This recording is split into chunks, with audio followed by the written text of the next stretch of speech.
Hello students, good morning. In this video we will discuss about class 9 science chapter 5 the fundamental unit of life part 11. Part 11 इसका हम read करेंगे. Last video में हमने active कौन से passive transport के बारे में रीड किया था, यानी सेल मेम्ब्रेन या फिर जो प्लाज्मा मेम्ब्रेन होती है उसमें से जो पैसिव ट्रांसपोर्ट होता है वो कैसे होता है. नेक्स्ट हम यहाँ से रीड करना स्टार्ट करेंगे एक्टिविटी 5.4 से. Let's start. तो देखो यहाँ पर ऑब्जेक्ट क्या है, टू डेमोन्स्ट्रेटेड एंडोऑस्मोसिस एंड एक्सोऑस्मोसिस, यानी हमें एंडोऑस्मोसिस और एक्सोऑस्मोसिस को क्या करना है, प्रदर्शित करना है इस एक्टिविटी में कि कैसे होता है. रिक्वायरमेंट किस किस की है, ड्राइड रेजिन्स विद इंटैक्ट स्टेल्स और एप्रिकॉट्स, यानी सूखे हुए किशमिश चाहिए हमें और एप्रिकॉट्स यानी कि जो खुबानी एक फल आता है वो चाहिए. शुगर और सॉल्ट सॉल्यूशन चाहिए. पेट्री डिश और वाटर. ठीक है. प्रोसीजर क्या है, पुट ड्राइड रेजिन्स और apricots in a petri dish having plain water and leave them for some time.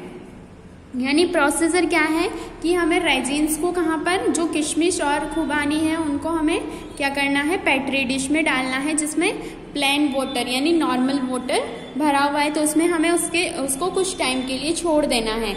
Observation क्या करेंगे, रेजिन्स और apricots swell up due to endosmosis.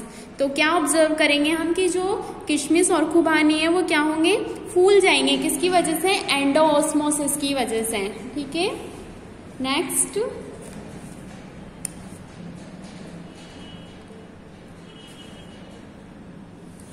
देखो, सम swallowed resins are placed in concentrated sugar or salt solution and left for some time.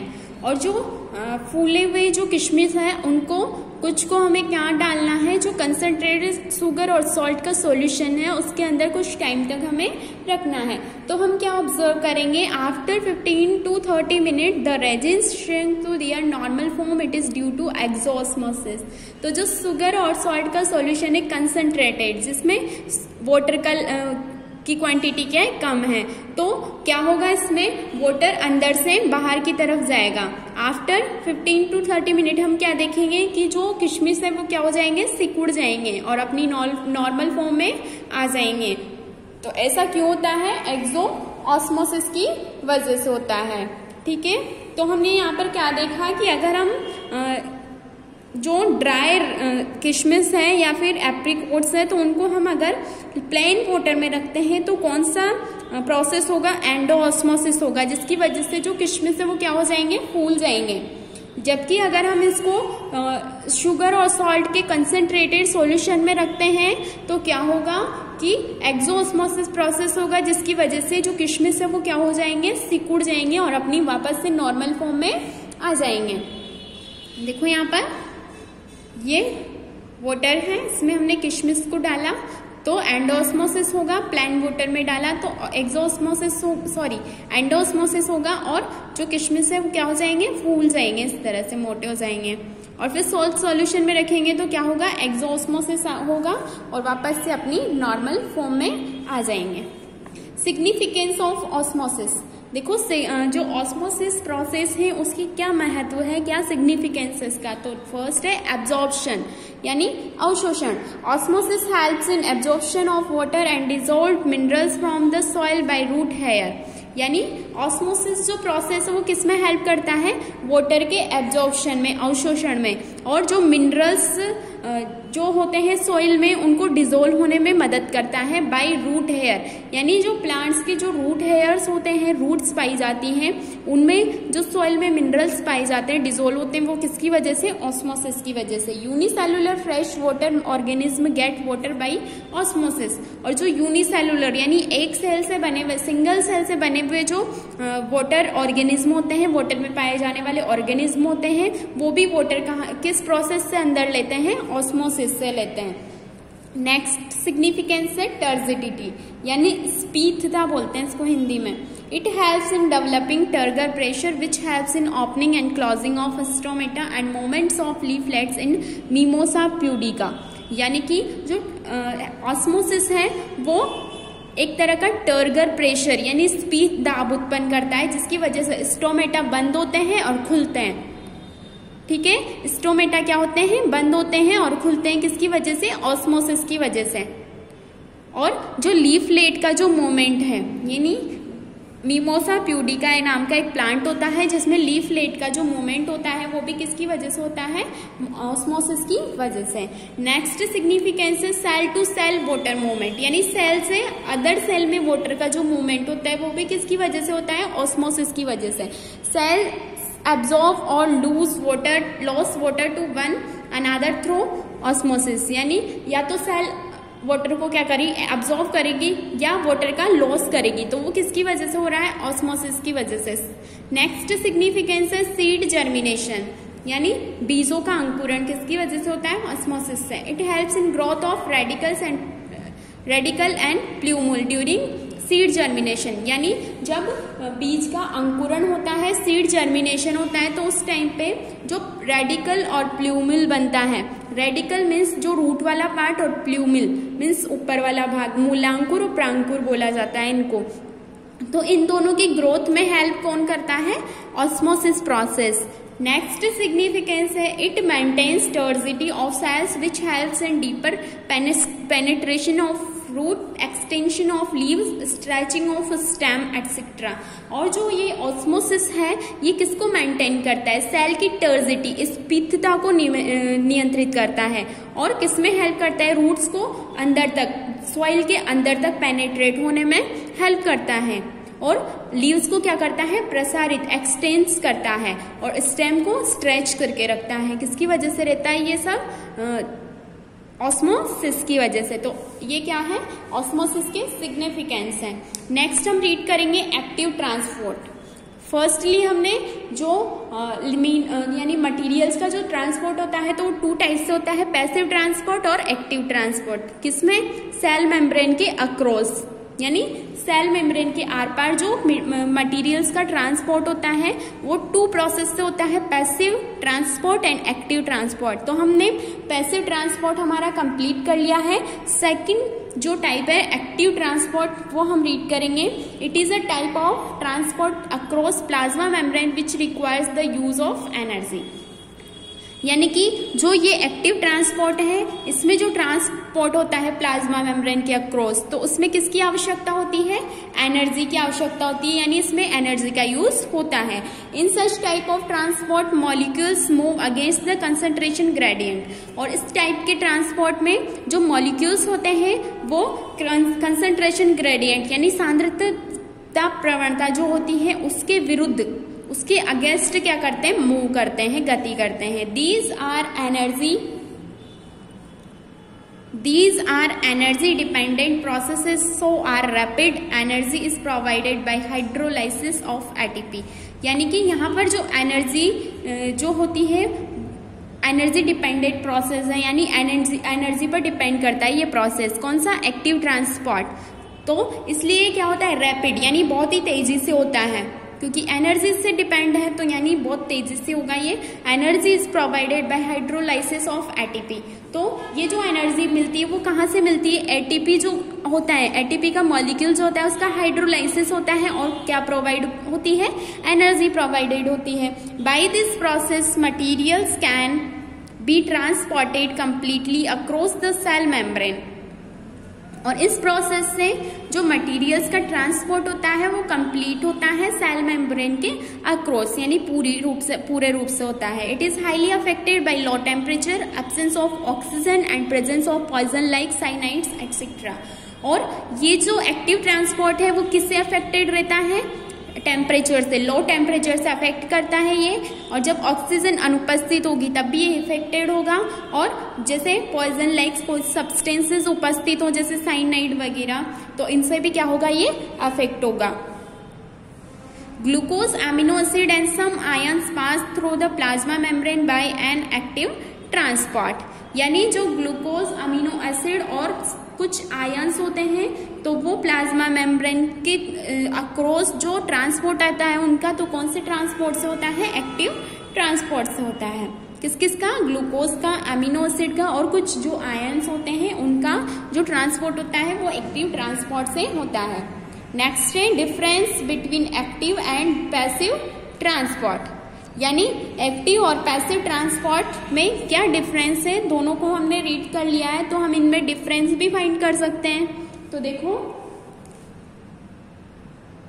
Difference between active and passive transport, तो यहाँ पर active और passive transport में हम difference find करेंगे। तो देखो फर्स्ट डिफरेंस है active transport is a rapid process, यानी जो एक्टिव ट्रांसपोर्ट है वो कैसा होता है, बहुत तेजी से होने वाला प्रोसेस है, जबकि जो पैसिव ट्रांसपोर्ट होता है वो स्लो प्रोसेस है, यानी ये धीरे होता है और एक्टिव ट्रांसपोर्ट जल्दी से होता है, तेजी से होता है। सेकेंड डिफरेंस है it takes place in only one direction, जो एक्टिव ट्रांसपोर्ट होता है ये ओनली वन डायरेक्शन में होता है, जबकि जो पैसिव ट्रांसपोर्ट है वो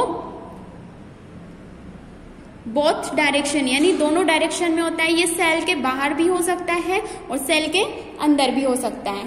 ठीक है, नेक्स्ट डिफरेंस है इट रिक्वायर्स, यानी एक्टिव ट्रांसपोर्ट की हम बात कर रहे हैं, it requires energy of ATP, यानी एक्टिव ट्रांसपोर्ट में किसकी रिक्वायरमेंट होती है, एनर्जी की रिक्वायरमेंट होती है, और एनर्जी कहाँ से मिलती है, एटीपी से मिलती है। पैसिव ट्रांसपोर्ट में it does not require energy, इसमें एनर्जी की रिक्वायरमेंट नहीं होती है। नेक्स्ट डिफरेंस है it can move materials through a biological membrane against the concentration gradient, यानी जो एक्टिव ट्रांसपोर्ट होता है उसमें जो मटेरियल्स का मूवमेंट होता है सेल मेम्ब्रेन के अक्रॉस, तो वो किसके अगेंस्ट होता है, कंसंट्रेशन ग्रेडियंट के अगेंस्ट होता है।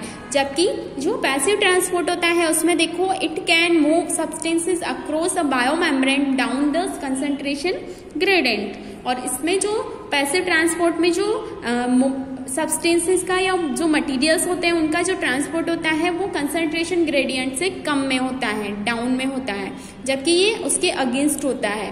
नेक्स्ट डिफरेंस है कैरियर प्रोटीन्स आर रिक्वायर्ड, यानी एक्टिव ट्रांसपोर्ट होने के लिए वाहक प्रोटीन की जरूरत होती है जो क्या कर सके, ट्रांसपोर्ट कर सके, जबकि जो पैसिव ट्रांसपोर्ट होता है उसमें कैरियर प्रोटीन्स की आवश्यकता नहीं होती है।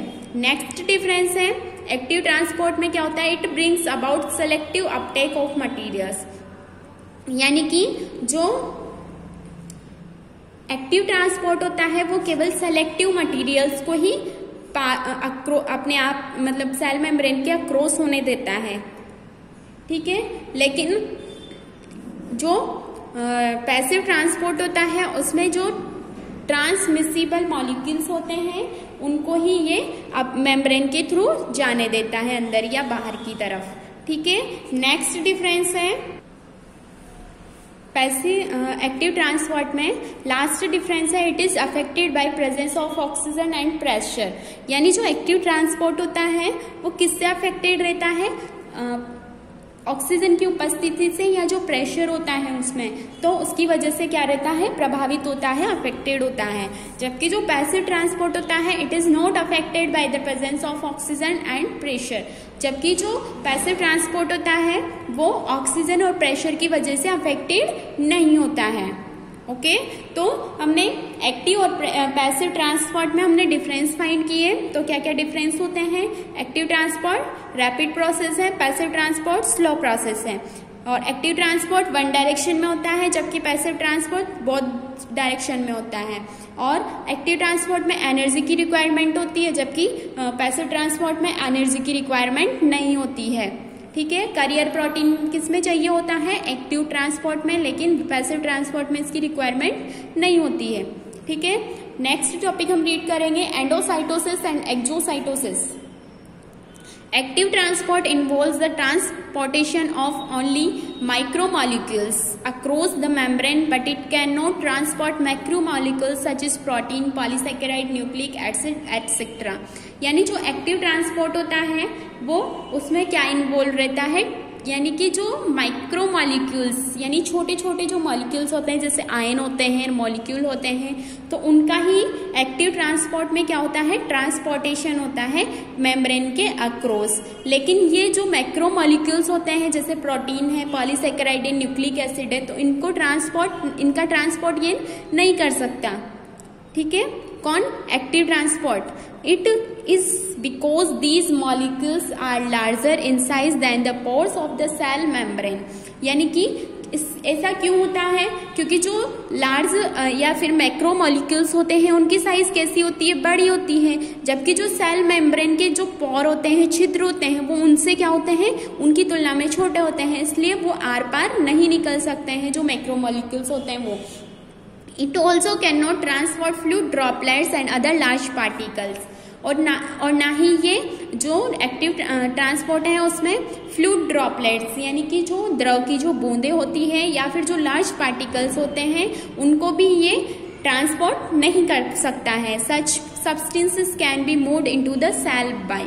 और इस तरह के जो सब्सटेंसेस होते हैं वो सेल के अंदर ही मूव कर सकते हैं, एंड सेल बाय एंडोसाइटोसिस और out of cells by exocytosis. यानी जो लार्ज साइज के जो मटेरियल्स होते हैं या फिर जो मैक्रो मॉलिक्यूल्स होते हैं वो ओनली किससे मूव कर सकते हैं? एंडोसाइटोसिस से तो क्या करेंगे? सेल के अंदर जाएंगे, और एक्सोसाइटोसिस प्रोसेस से सेल के बाहर आएंगे।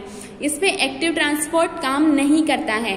ठीक है, क्या काम करेगा? एंडोसाइटोसिस या एक्सोसाइटोसिस प्रोसेस काम करेगा। तो फर्स्ट हम रीड करेंगे एंडोसाइटोसिस।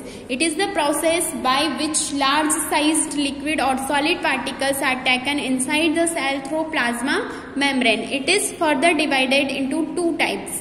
यानी एंडोसाइटोसिस में क्या होता है कि ये एक ऐसा प्रोसेस है जिसमें जो लार्ज साइज के जो लिक्विड और सॉलिड पार्टिकल्स होते हैं वो सेल के अंदर जाते हैं, प्लाज्मा मेम्ब्रेन को पार करके कहाँ जाते हैं? सेल के अंदर, inside. It is further divided into 2 types. और इसमें भी कितने टाइप्स हैं? 2 टाइप्स में डिवाइड किया गया है। किसको? एंडोसाइटोसिस को। तो देखो एंडोसाइटोसिस में फर्स्ट है pinocytosis. Pinocytosis it is also known as cell drinking, और इसको किस नाम से भी जाना जाता है? सेल ड्रिंकिंग के नाम से भी जाना जाता है। It is the process which involves intake of large size liquid nutrients while the cell showing pinocytosis is called pinocyte। यानी कि ये जो पिनोसाइटोसिस है इसमें क्या होता है? जो लार्ज साइज के लिक्विड न्यूट्रिएंट्स होते हैं उनको ये अंदर जाने के लिए, सेल के अंदर जाने के लिए क्या करता है? अलाउ करता है। जबकि जो सेल, जो इस तरह की जो सेल होती है जो पिनोसाइटोसिस प्रोसेस को शो करती है, तो उन सेल्स को क्या बोला जाता है?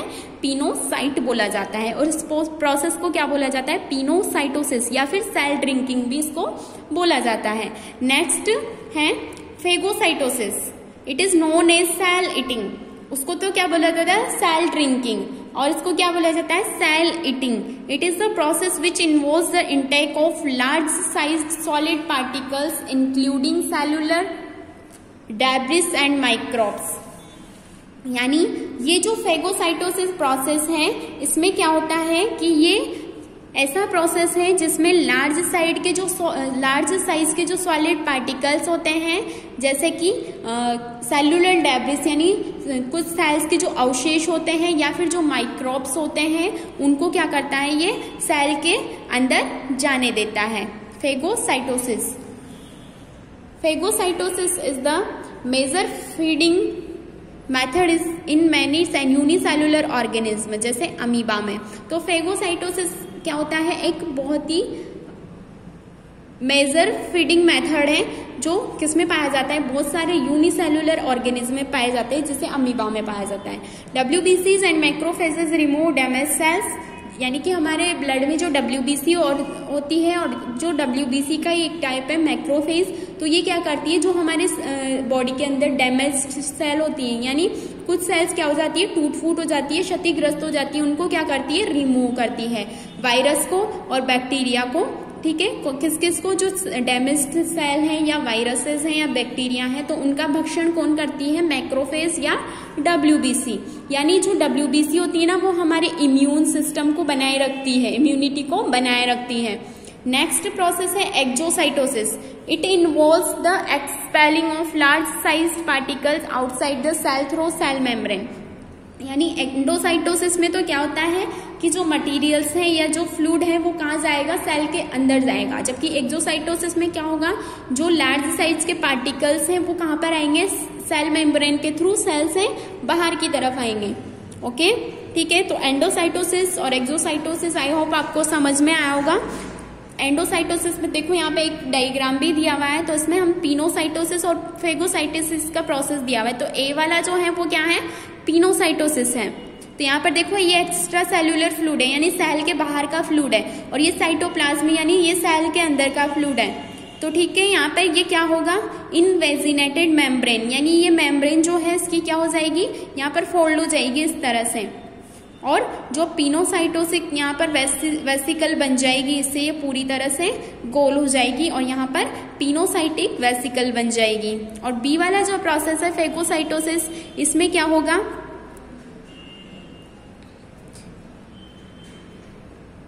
स्यूडोपोडियम, ये क्या है, स्यूडोपोडिया पाए जाते हैं, जैसे अमीबा वगैरह होते हैं ना, स्यूडोपोडिया पाए जाते हैं। पर्टिकुलेट मैटर और प्लाज्मा मेम्ब्रेन, ये क्या है, प्लाज्मा मेम्ब्रेन है। तो इसमें क्या होगा कि ये जुड़ जाएगी आपस में और ये फेगोसोम बना लेगी यहाँ पर। ठीक है,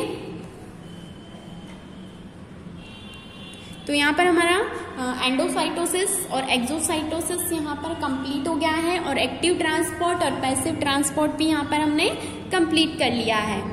ठीक है, नेक्स्ट हम एक्टिविटी 5.5 रीड करेंगे। एक्टिविटी 5.5, इसमें हम इलेक्ट्रॉन माइक्रोस्कोप के बारे में रीड करेंगे। किसके बारे में रीड करेंगे, इलेक्ट्रॉन माइक्रोस्कोप के बारे में। तो मैं थोड़ा सा आपको पहले वाला रिवाइज करवा देती हूँ। हमने सबसे पहले सेल के बारे में रीड किया। सेल में क्या था, सेल क्या होती है, हमारे बॉडी की फंडामेंटल यूनिट क्या होती है, सेल होती है। सेल के बारे में हम रीड कर रहे थे। तो फिर इसके बाद हमने जो कंपाउंड माइक्रोस्कोप के बारे में भी रीड किया था। फर्स्टली हमने सेल के जो डिस्कवरीज थी उनके बारे में रीड किया था कि सबसे पहले सेल को किसने खोजा था, किसने इसका डेफिनेशन बताई थी। तो इस तरह की हमने सारी डिस्कवरीज को रीड किया था। फिर उसके बाद हमने सेल का first part cell membrane read किया। सेल मेम्ब्रेन के बारे में हम रीड कर रहे थे। तो सेल मेम्ब्रेन में हमने रीड किया कि जो सेल मेम्ब्रेन में जो ट्रांसपोर्ट होता है मटेरियल्स का, वो 2 टाइप से होता है, active transport and passive transport. Active transport and passive transport. तो जो एक्टिव और पैसिव ट्रांसपोर्ट है वो हमने रीड किए। एक्टिव ट्रांसपोर्ट कैसा होता है, रैपिड प्रोसेस होता है, जबकि जो पैसिव ट्रांसपोर्ट वो होता है स्लो प्रोसेस होता है। तो इनमें हमने बहुत सारी एक्टिविटीज के बारे में भी रीड किया। ठीक है, और जो इसके सिग्निफिकेंस है, यानी जो पैसिव ट्रांसपोर्ट और एक्टिव ट्रांसपोर्ट के जो सिग्निफिकेंस है उनके बारे में भी हमने इस चैप्टर के अंदर रीड किया। और ऑस्मोसिस का जो सिग्निफिकेंस होता है उसके बारे में भी हमने इसमें रीड किया। तो नेक्स्ट जो एक्टिविटी हमारी एक्टिविटी 5.5 हम रीड करेंगे। तो ये किसके बारे में है, इलेक्ट्रॉन माइक्रोस्कोप के बारे में। लास्ट हमने जो शुरू में जो रीड किया था ना, वो कौन सा माइक्रोस्कोप था, कंपाउंड माइक्रोस्कोप था। जबकि ये कौन सा माइक्रोस्कोप है, इलेक्ट्रॉन माइक्रोस्कोप है। तो देखो इलेक्ट्रॉन माइक्रोस्कोप क्या होता है, to collect information about electron microscopes from resources in the school library और थ्रू